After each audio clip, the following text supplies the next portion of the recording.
conclusive evidence that the Arctic was an ocean. All of this success was due to trying to answer one question: how can I work with the world, not against it? As Chersky concludes, instead of fighting the inexorable expansion of the ice, the Fram had used it to ride across the top of the world. Taking action that works with the world is more effective, less stressful, and ultimately more rewarding. We don't waste our time fighting to accomplish the impossible. About the series. The Great Mental Models series is designed to inspire and challenge you. We want to give you both knowledge and a framework for making it useful. One of our goals for the series is to provide you with a set of tools built on timeless knowledge that you can use again and again in daily life. We present dozens of mental models spread across 4 volumes that define and explore the foundational concepts from a variety of disciplines. We then take the concept out of its original discipline and show you how you can apply it in non-intuitive situations.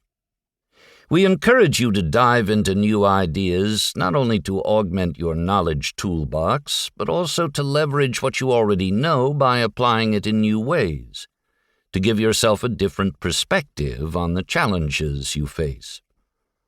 In the first book, we explained that a mental model is simply a representation of how something works. We use models to retain knowledge and simplify how we understand the world. We can't relearn everything every day, and so we construct models to help us chunk patterns and navigate our world more efficiently. Farnam Street's mental models are reliable principles that you can see at work in the world time and again.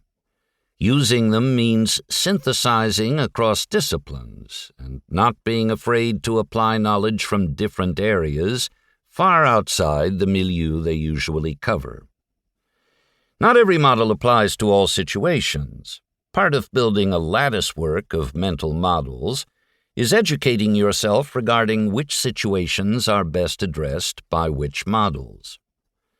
This takes some work and is not without error. It's important to constantly reflect on your use of models.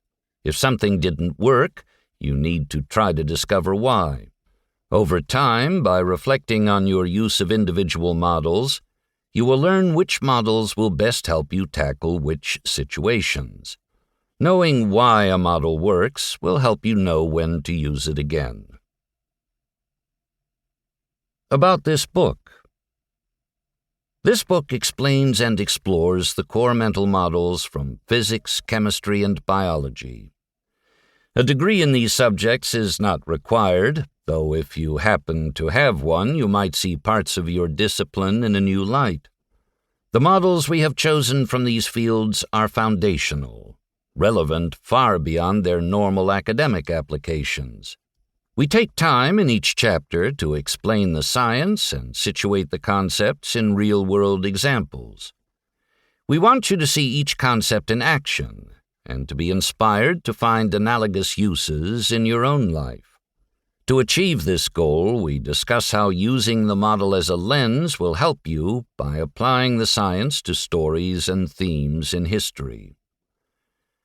As you go through this book, you will begin to see patterns and understand that both natural systems and people organize themselves in a limited number of ways. What applies in biological growth applies in economic growth.